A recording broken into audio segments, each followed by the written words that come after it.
But when he was doing songs like Impressions, where you could do formulaic kind of things, but even go off on a tangent from them, those I think he worked more out on the bandstand. Just worked out. I mean, he just played. Yeah. And those were the things he's... But in order to be able to free himself like that, I think he had to sort of, in a way, it sounds like a paradox, just confine himself to the harmonic parameters of that formula, let's say, in so many different contexts of standard music, until he was able to just do it automatically and free himself and not have to think about it anymore, and then apply it to just songs, or just have his so-called free playing, and then go on from there. But right. I think initially he consciously looked for songs that where he could interpolate this particular formula, and he did it a lot. But ultimately, he just used it as a springboard in order to just do what he was doing and get way beyond that, right. Certainly. But I just wanted to say he had a facility. I remember Bill Evans said to me, he said he had never, when he was working with Miles, and he said he never heard a saxophone player who had as much technique as John did. And that, I think, more than anything, impressed Bill, but the fact that he was using the technique, not for the sake of technique, but just he was really making wonderful music. Right. But he had this facility, and he just happened to have the facility. I mean, he practiced, he played all the time. The horn was in his mouth constantly. The times that I, used to, that I spent with him those afternoons in rehearsal, and always about the music, always. So it was just something he just felt as though it just had to happen. What he did and the enormous strides he made, and I often think, he passed on in 1967. What more would he have done? How much more could he have done, or had he done all he was going to do, and that was his time? And he's I don't know. But it's interesting to think about it, just in terms of today, for example. Yeah. What he would be playing, how he would be playing. Well, that's the question that we're left with eternally, I guess. Yes, it is. We're finding almost 2 weeks' worth of ways to cross-examine Steve Kuhn about the few weeks that he spent with John Coltrane in the beginning of 1960 as the first pianist in Coltrane's first group that played at the Jazz Gallery. We think now in the winter of 64. Yeah, that's a trivia question. Who was John's first pianist? It's been used a number of times on radio to giveaways and things for tickets and whatever. So it's kind of funny. Well, it's our answer today, and it's certainly not trivial at all. But having Steve Kuhn in the house as the primary source of information is a critical part of what our festival is about. Before we leave the topic of running through some of the set lists, how about the harmonics side that Train periodically in this tour with Miles Davis that we've sort of fixed on for the minute tends every once in a while to open up his solo on a piece to just be an examination of how he can spin one fingering to get the upper partials out of a note that the ghost note or a falsetto sounding note on his instrument.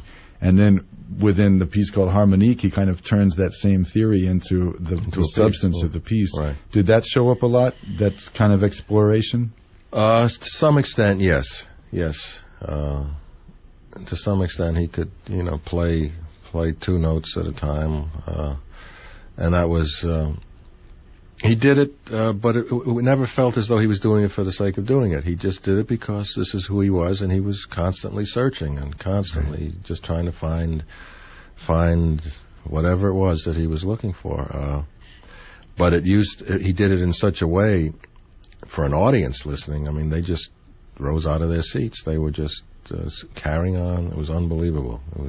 I remember some of the Pete is kind of Pete LaRocca is a kind of he's a great drummer, and what he used to do at times in the middle, John would be in the middle of a solo and everything was so incredibly hot, and Pete would, in the middle of his playing, would the sticks, he would start rubbing the sticks together, and it always amazed me that the fire didn't start because there was so much heat on the bandstand, and it was just everybody was affected by it. It was extraordinary, really. Right.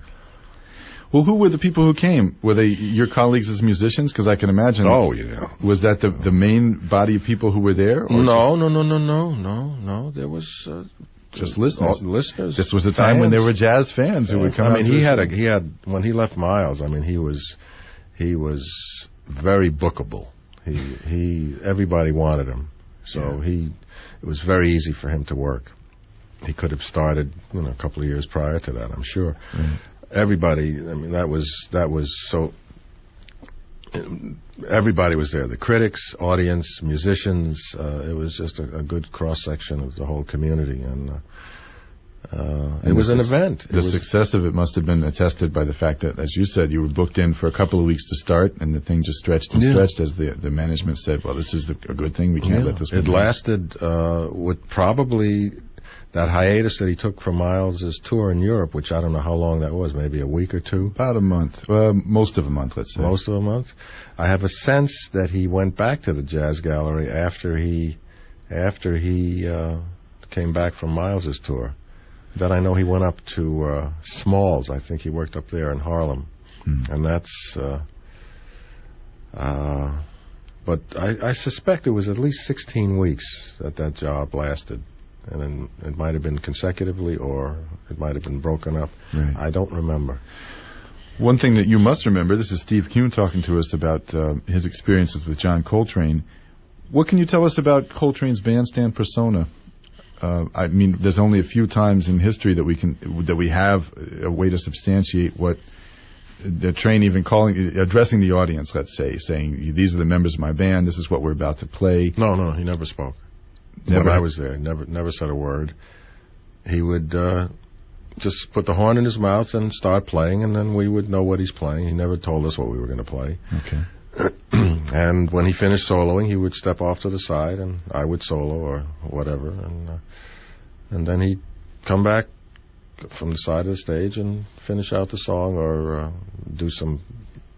Maybe there'd be a bass solo and then some 8s or 4s with the drums, or as I recall. But he never said a word. Never said a word. Some of our listeners may have been tuning in earlier today, hearing Julian Yule talk about a sort of what I guess might be. It was strange for me to hear it. He suggested during a couple of engagements, Train really got so animated that he was literally very, doing sort of gyrations on the stage, or squatting, or up on his tiptoes, or something. Oh, like yes. that. I mean, when he was playing, yes, absolutely, yeah.